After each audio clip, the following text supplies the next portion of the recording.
بسم اللہ الرحمن الرحیم الحمدللہ والصلاة والسلام علی رسول اللہ وعلی آلہ وصحبہ ومن تبعہم بإحسان الی یوم الدین۔ ناظرین السلام علیکم۔ آج ہم لیلۃ القدر کے حوالے سے گفتگو کریں گے۔ لیلۃ القدر کے بارے میں اللہ تعالیٰ نے ایک مکمل صورت نازل فرمائی ہے، سورہ نمبر 97 ہے، 97۔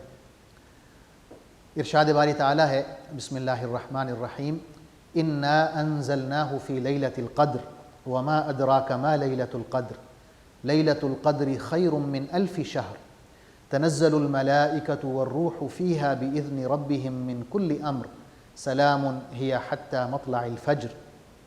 اس کا ترجمہ یوں ہے کہ ہم نے اس قرآن کو شب قدر میں نازل کیا، اور اے نبی صلی اللہ علیہ وسلم آپ کو کیا معلوم کہ شب قدر کیا ہے؟ شب قدر 1000 مہینوں سے بھی زیادہ افضل ہے۔ اس رات فرشتے اور جبریل امین اللہ کے حکم سے نازل ہوتے ہیں اور بہت سے احکامات لے کر نازل ہوتے ہیں، اور طلوع فجر تک سلامتی ہی سلامتی ہے۔ علامہ ابن کثیر رحمۃ اللہ علیہ اپنی تفسیر میں لکھتے ہیں کہ حضرت عبداللہ بن عباس رضی اللہ عنہما اور دیگر صحابہ کرام فرماتے ہیں کہ اللہ تعالیٰ نے قرآن مجید کو ایک ہی دفعہ لوح محفوظ سے بیت العزت پر نازل کیا، جو کہ پہلے آسمان پر ہے، اور یہ نزول لیلۃ القدر میں تھا۔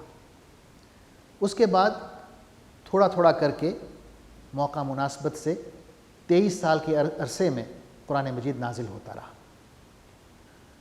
اب سوال یہ پیدا ہوتا ہے کہ کون سی رات لیلۃ القدر ہے؟ حدیث میں آتا ہے، حضرت عائشہ رضی اللہ تعالی عنہا فرماتی ہیں کہ حضور صلی اللہ علیہ وسلم نے فرمایا، تحروا لیلۃ القدر فی الوتر من العشر الاواخر من رمضان، کہ لیلۃ القدر کو آپ رمضان المبارک کی آخری 10 راتوں میں جو طاق راتیں ہیں ان میں تلاش کریں۔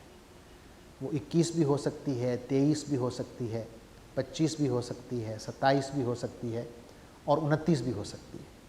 یعنی یہ 5 طاق راتیں ہیں آخری 10 راتوں میں، ان میں کوئی ایک رات لیلۃ القدر ہو سکتی ہے، کیونکہ حدیث میں آتا ہے کہ حضور صلی اللہ علیہ وسلم نے فرمایا کہ مجھے لیلۃ القدر کی نشانی بتائی گئی کہ اس رات بارش ہوگی اور میں مٹی اور پانی پر سجدہ کروں گا۔ تو حدیث میں ہے کہ 21ویں کی رات کو بارش ہوئی، اور اس وقت مسجد نبوی میں قالین تو نہیں ہوتے تھے، لوگ مٹی پر ہی نماز پڑھتے تھے۔ تو آپ صلی اللہ علیہ وسلم نے نماز پڑھائی، اور نماز پڑھانے کے بعد آپ کی پیشانی مبارک پر مٹی کے اور پانی کے اثرات تھے۔ تو صحابہ کرام کو معلوم ہو گیا کہ اسی رات لیلۃ القدر کی رات تھی۔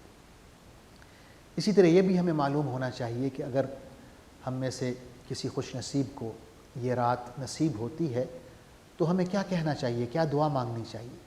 اور یہی سوال حضرت عائشہ رضی اللہ تعالی عنہا نے حضور صلی اللہ علیہ وسلم سے کیا، اور آپ نے فرمایا کہ اگر آپ کو یہ رات نصیب ہو تو آپ یہ دعا کہیں، اللہم انک عفو تحب العفو فاعف عنی، کہ اے اللہ آپ بہت زیادہ معاف کرنے والے ہیں، معافی کے عمل کو پسند کرتے ہیں، لہٰذا اے میرے پروردگار آپ مجھے بھی معاف فرمائیں۔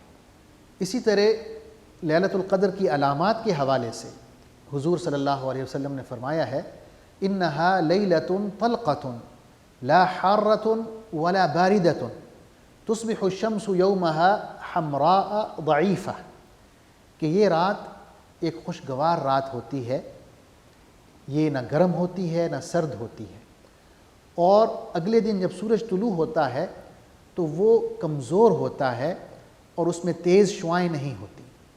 یعنی یہ ایک اوتھینٹک روایت ہے جس میں حضور صلی اللہ علیہ وسلم نے لیلۃ القدر کی علامت بتائی ہے۔ اس کے علاوہ بہت سی ضعیف روایات ہیں جس میں عجیب و غریب علامات کا ذکر ہے، اس پر غور نہیں کرنا چاہیے، نہ کان دھرنے چاہیے. جیسے بعض لوگ کہتے ہیں کہ اس رات کتے نہیں بھونکتے یا اس رات درخت سجدہ کرتے ہیں. یہ سب ضعیف روایات ہیں، ان پر یقین نہیں کرنا چاہیے. لیلۃ القدر کی فضیلت کے حوالے سے ایک حدیث ہمیں ملتی ہے. حضرت ابو ہریرہ رضی اللہ عنہ کی روایت ہے کہ حضور صلی اللہ علیہ وسلم نے فرمایا: من قام لیلۃ القدر ایمانا واحتسابا غفر له ما تقدم من ذنبه، کہ جو شخص لیلۃ القدر میں قیام کرتا ہے، نماز پڑھتا ہے، اس حالت میں کہ وہ اللہ پر ایمان رکھتا ہو اور اس حالت میں کہ صرف اللہ سے اجر کا امیدوار ہو، یعنی اس میں کوئی دکھلاوا نہ ہو، تو اس کے تمام سابقہ گناہ معاف کر دیے جاتے ہیں. اسی طرح لیلۃ القدر کی تیاری کے حوالے سے حضرت عائشہ رضی اللہ تعالی عنہ سے حدیث مروی ہے. آپ فرماتی ہیں کہ آخری عشرے میں حضور صلی اللہ علیہ وسلم کا معمول یہ ہوتا تھا، آپ کے بقول: اذا دخل العشر شد مئزرہ واحیا لیلہ وایقظ اہلہ، کہ جب آخری عشرہ داخل ہوتا تو حضور اکرم صلی اللہ علیہ وسلم کمر کس لیتے، راتوں کو جاگتے اور اپنے گھر والوں کو بھی رات کو جاگنے کا کہتے.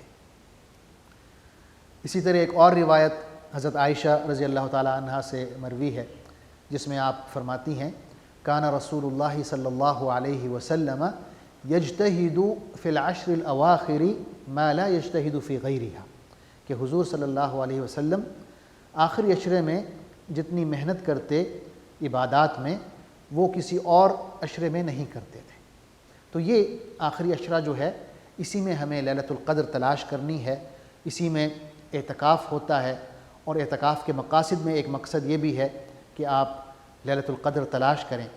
اللہ تعالیٰ سے دعا ہے کہ ہمیں یہ رات نصیب ہو اور اس کی جو فضیلتیں ہیں وہ ہم سمیٹیں، کیونکہ یہ اتنی عظیم رات ہے کہ اللہ تعالیٰ نے جیسے فرمایا کہ 1000 مہینوں سے بھی زیادہ افضل ہے.